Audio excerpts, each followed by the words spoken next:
Hi guys, Milap Tarot here. Welcome back po for your kapalaran sa pag-ibig. Para po ito sa mga Earth signs, Taurus, Virgo, and Capricorn.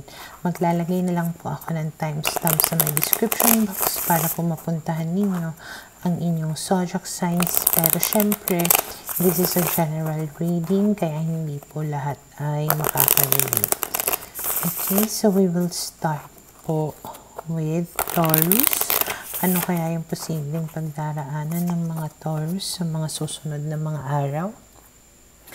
So we have here the Hierophant, the Eight of Wands, the Sun, and then we have here the Empress. So magagandang mga cards tong mga to. Ibig sabihin, magiging maganda yung daloy ng relationship mo or ng love life mo sa mga susunod na mga araw. Maaaring maging mas masaya ka, may emotional contentment, you really feel very secured here. Parang mas nararamdaman mo yung commitment sa'yo ng lover mo or ng person mo. Kung halimbawa na wala kayong communication before, this might be the start of the communication between the two of you, na tipong pwedeng mas nagkakainlawan kayo sa isa't isa, mas nadi-develop kayo, mas nagiging stronger yung bond ninyo with each other. Basta meron siyang progress, okay, maganda yung daloy ng mga pangyayari or mangyayari sa love life mo. Okay? And then we have here the Three of Wands. Again, it's talking about progress. Okay? Parang kumbaga, nasa next level na kayo or nagle-level up na yung relationship ninyo. And then we have here the Magician, which is whatever it is that you were manifesting, maaaring magkatotoo na ito. Or pwedeng you will both do the best that you can in order to level up na yung relationship ninyo with each other. And then we have here the Hermit and the Moon. Yung parang nagkaroon kayo dito ng enlightenment. Siguro, pareho kayong nagkaroon ng realization kung ano yung dapat na gawin ninyo sa relasyon ninyong dalawa. Okay? And then we have the Page of Pentacles, especially if you are dealing with earth sign din. Okay, Taurus, Virgo, Capricorn. May chance din na siguro long distance relationship kayo. Kumbaga yung pumipigil lang talaga dun sa relationship ninyo para magkaroon ng magandang yung todo na success is the distance between the two of you. Kung aalisin niyo yung distance na yon, napakaganda kumbaga noong pagsasama ninyong dalawa. So dahil lang dun sa distance na yon, nagkakaroon ng parang pause, ganyan, or nagiging slow. Basta naantala yung progreso ninyong dalawa. But we have here the Justice card, which is saying eventually things will fall into its right place. Makukuha mo din kung ano yung deserve mo or kung ano yung gusto mo. Okay? And then we have here the Three of Swords. Bakit nandyan si Three of Swords? We have here the Emperor and then the King of Cups. May nakikita lang ako dito na parang third party that might cause a problem between the two of you. Lalaki eh. This can be somebody who, kung ikaw yung girl, pwedeng mahal ka nitong tao na ito. Siguro this is somebody from the past. Okay, not necessarily na karelasyon mo din or karelasyon niya din. Okay, basta just apply it according to your situation, ano. Basta this is a third party from the past na pwedeng may feelings pa rin to either one of you. na medyo mang-aaway, manggugulo. Okay? And then we have here the Knight of Wands and then the Queen of Pentacles. So, may chance na may mga e-eksena to ruin, kumbaga, what you have with your person. Pero if you will remain nakalmado and secured about your person, kahit anong gulo pa nila, hindi kayo maapektuhan. Okay? Nakikita ko rin dito yung parang pagsabi niya sa'yo ng mga promises or assurance, parang ganun, na maniwala ka sa akin, ganyan, seryoso ako sa'yo, yung mga ganun na bagay. Okay, to make you feel at ease. And then we have here the Wheel of Fortune. So, magkakaroon naman ng mga ng pagbabago dito sa situation na to. So, kung itong kaguluhan na mangyayari na ito, it will not last very long. It just depends on how you will take it or how you will get affected doon sa mga ibang tao na yon. Okay, pero kung siguro hindi mo sila bibigyan ng energy or bibigyan ng focus, maaaring mabilis lang din na mawala itong gulo na ito. Okay? So, yun yung nakikita ko na posibleng mangyari sa mga Taurus. Para sa mga Virgo, okay, let's see ano kaya yung posibleng pagdaraanan ng mga Virgo sa mga susunod na mga araw. So we have here the Queen of Pentacles, the Knight of Pentacles, the Two of Cups, and then the Wheel of Fortune. Okay, so malaki yung possibility na yung person ninyo ay earth sign din, okay? Or etong reading na to, pwedeng mas malakas yung energy, kumbaga, na earth sign din yung person. Okay? So, base sa mga barahan na to, sinasabi, maaaring kung naantala, kumbaga yung pag-iibigan ninyo nitong tao na ito, maaaring sa mga susunod na mga araw, parang magsisimula ulit ito or uusad muli ito or basta mag-i-start ulit. Ganyan, okay? This person is coming towards you and parang mutual yung nararamdaman ninyo para sa isa't isa. Pero nakikita ko na kahit na mutual yung nararamdaman ninyo, siguro you will parang savor the moment. Ganon. You will not jump into a relationship agad-agad even though there's going to be some changes or some progress. You will not totally rush, kumbaga, into it. Parang ganyan. Okay?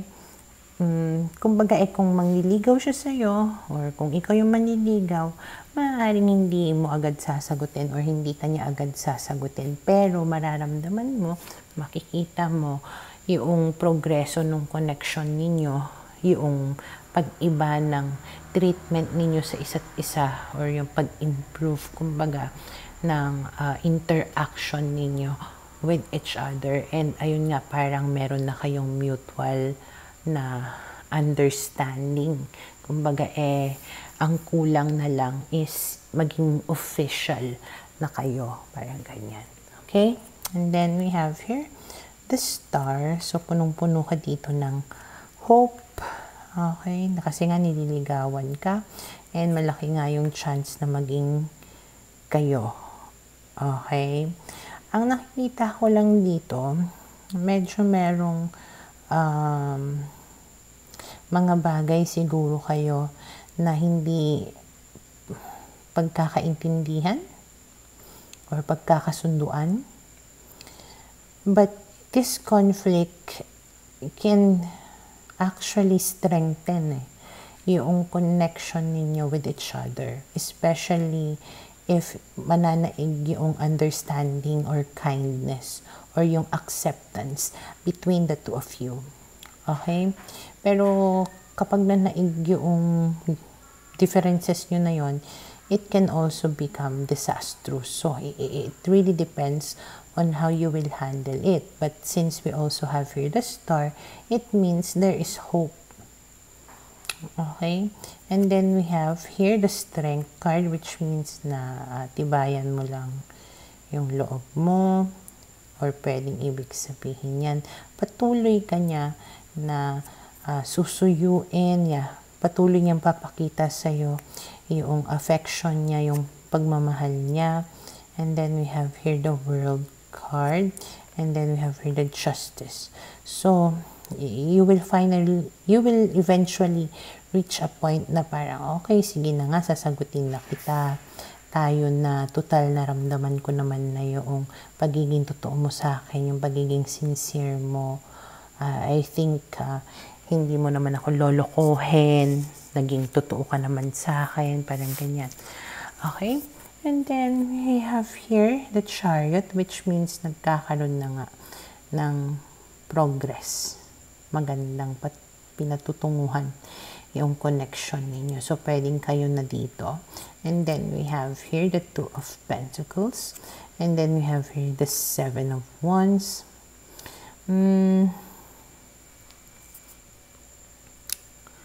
Ang ano po here, Two of Pentacles. Meron talaga kayong nararamdaman ko, may differences talaga kayo na ewan may nagmamatigas pa rin somehow Hindi ko lang sure kung ano ito. Just take it, no? Whatever na kung paano nyo may apply sa situation ninyo. Kaya nga siguro sinasabi nung kanina pa na nasa sa inyo yan kung hahayaan ninyo yung differences na yon na maka-apekto sa inyo. Pero parang ang nangyari dito, siguro at first parang natanggap mo yung differences na yun or nalagpasan nyo yun. And then eventually parang it will come back. And then we have here the Ace of Wands, the King of Pentacles, and then the Seven of Swords. Ang nakikita ko din kasi dito, maaaring merong maglihim And it can be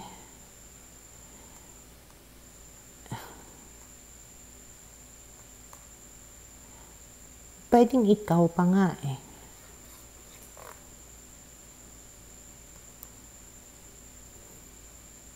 Basta yung paglilihim na to will ignite na naman yung conflict between the two of you.